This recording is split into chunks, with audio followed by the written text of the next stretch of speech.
dengarkanlah. Dia disebut Raja Suci, tapi berdiri di atas tumpukan jenazah saudaranya sendiri. Dia dielu-elukan sebagai adil, padahal membiarkan kebohongan demi menang. Yudhistira, raja yang tak pernah ingin jadi raja, tapi juga tak pernah menolak takhta yang dirampas dari dua orang yang lebih pantas darinya. Ini bukan dongeng indah, ini cerita tentang wajah asli kekuasaan yang sering memakai topeng kebajikan, dan malam ini topeng itu akan kita buka bersama.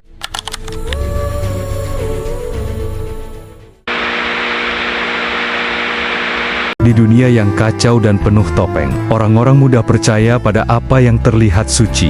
Yudhistira adalah nama yang dipuja dalam kitab Sang Raja Dharma, lelaki yang katanya tak pernah berbohong, yang katanya tidak pernah merebut apapun dari siapapun. Tapi mari kita buka satu persatu lapis kenyataan, karena di dunia Mahabharata, yang disebut suci bisa saja hanya topeng, dan yang disebut jahat bisa jadi cuma korban dari sistem yang tak adil. Mari kita mulai dari awal.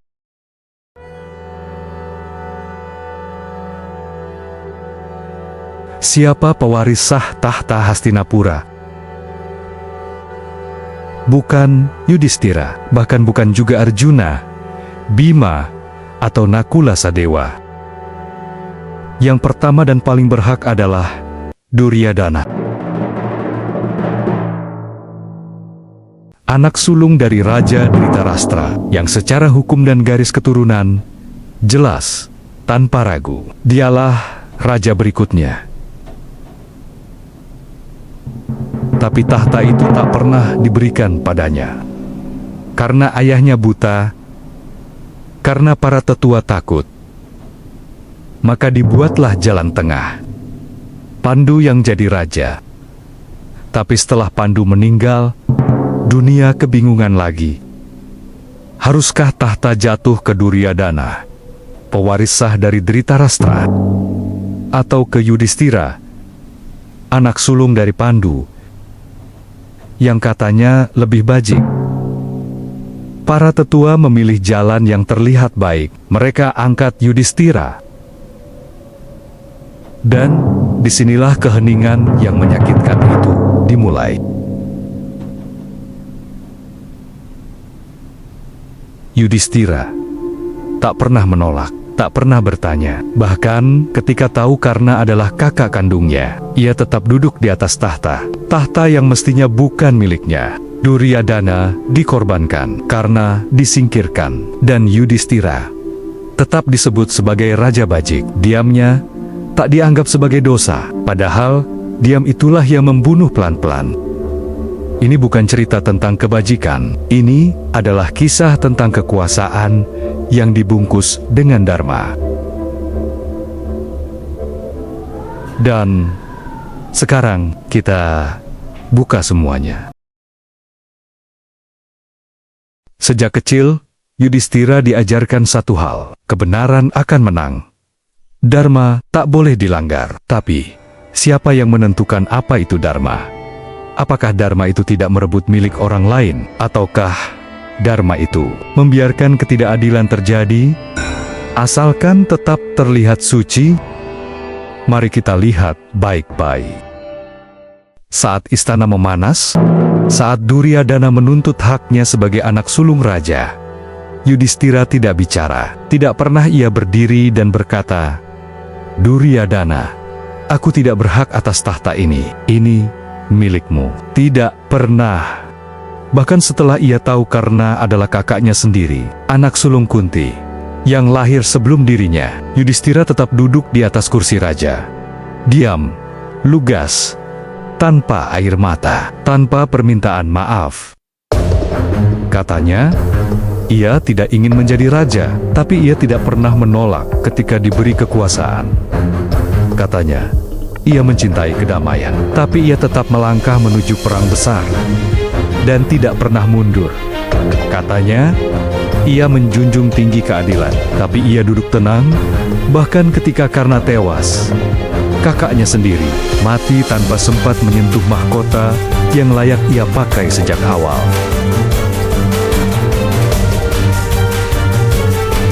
Lalu atas dasar apa Yudhistira tetap dianggap suci?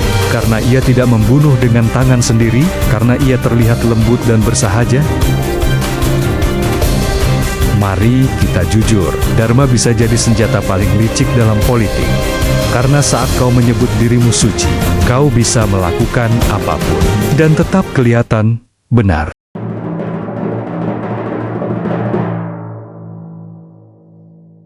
Yudhistira tidak jahat, tapi ia tidak bersih. Ia bukan perampas tahta, tapi ia juga bukan korban. Ia adalah penguasa yang menerima kekuasaan dari sistem yang telah menyingkirkan dua orang yang lebih pantas, Duryodhana dan Karna.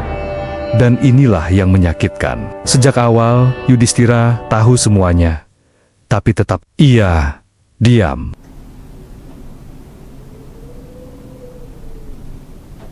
Karena mati, Duryodhana tumbang. Hastinapura berdarah, dan Yudhistira duduk di singgasana dengan mahkota emas di kepalanya dan sunyi di dalam dadanya. Ini katanya kemenangan Dharma atas adharma, tapi mari kita uji. Dengan akal sehat, benarkah Yudhistira pahlawan? Saat Karna memohon kepada dewa agar panahnya tak gagal, Yudhistira hanya diam. Saat Duryodhana ditikam curang di paha oleh Bima, saat aturan perang dilanggar terang-terangan, Yudhistira diam. Ia tahu semua yang terjadi, tapi karena itu dilakukan oleh pihaknya, semua dianggap benar, semua dilabeli Dharma. Ini bukan kebenaran, ini kemunafikan yang dibungkus kitab suci. Apa bedanya Yudhistira dengan penguasa dunia hari ini? Diam saat yang dizalimi bukan keluarganya, diam saat kecurangan menguntungkannya, dan ketika akhirnya menang, pura-pura menyesal, pura-pura merenung, tapi tak pernah menyerahkan tahta, tak pernah bilang, "Karena kau lebih pantas." Tak pernah angkat suara, "Duryodhana, sistem ini menyingkirkanmu terlalu dini." Ia hanya duduk di atas tumpukan tulang, dikelilingi pujian dan doa, tapi jauh di dalam hatinya, ia tahu, ia menang, tapi bukan sebagai pahlawan. Dan inilah kenyataannya, kadang orang yang paling banyak diam, adalah orang yang paling besar tanggung jawabnya. Karena diam adalah bentuk paling halus dari persekongkolan.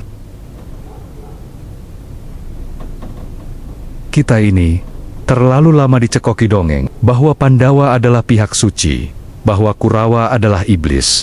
Dan karena itu, siapapun yang melawan Pandawa pasti salah. Tapi sekarang, dengarkan ini baik-baik.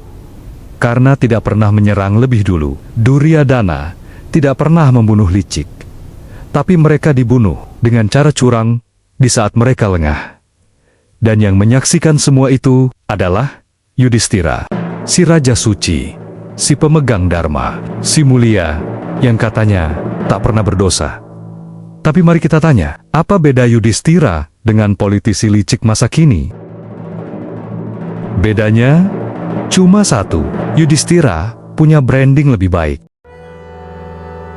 Ia bungkam semua kebusukan di balik selimut suci. Ia diam saat saudaranya mencabik kehormatan wanita.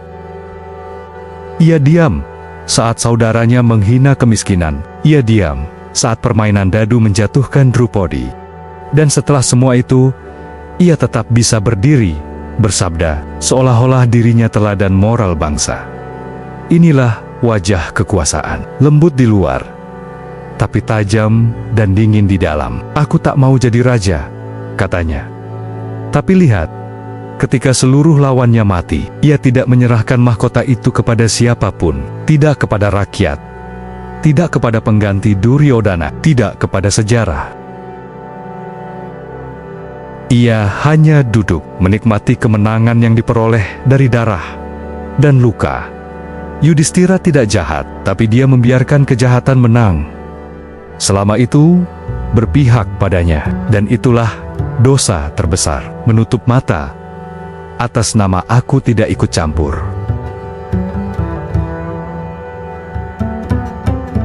Dengarkan suara hati yang terkubur di balik mahkota. Dengarkan jeritan paling sunyi dari tahta yang terlihat megah. Ini suara Yudhistira, bukan dari mulutnya, tapi dari dalam hatinya yang tidak pernah berani ia buka.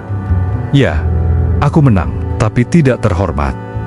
Aku duduk di tahta yang dibasahi darah karena darah saudara kandungku. Aku diam saat ia dihina. Aku diam saat ia dikhianati. Lalu aku berdiri di atas tulangnya dan disebut sebagai Raja Adil. Aku menang, tapi bukan karena suci. Aku menang karena yang jahat lebih dulu kalah. Dan Duryodhana, ya, dia musuhku, tapi dia juga korban. Dia lahir sebagai pangeran, tapi sistem sudah menilainya buruk sejak lahir. Dia tumbuh dalam kecurigaan, dalam tuduhan, dalam nista. Dan aku tidak pernah membelanya. Bahkan ketika tahu dia benar, karena dia bukan pihakku. Aku adalah raja, tapi aku pengecut. Aku mencuci tanganku dari darah perang, tapi aku tahu semua keputusan ada padaku. Dan aku memilih diam, karena diam lebih mudah dari menentang kebenaran yang tidak menguntungkan. Hari ini aku duduk di singgasana, dikelilingi pujian, tapi jiwaku kosong. Aku bukan pahlawan. Aku hanya manusia biasa yang terlalu penakut untuk berkata, "Ini salah, ini curang, ini bukan kemenangan, tapi terlambat. Semua sudah mati, dan takhta ini adalah kuburan bagi kejujuran yang kubunuh sendiri."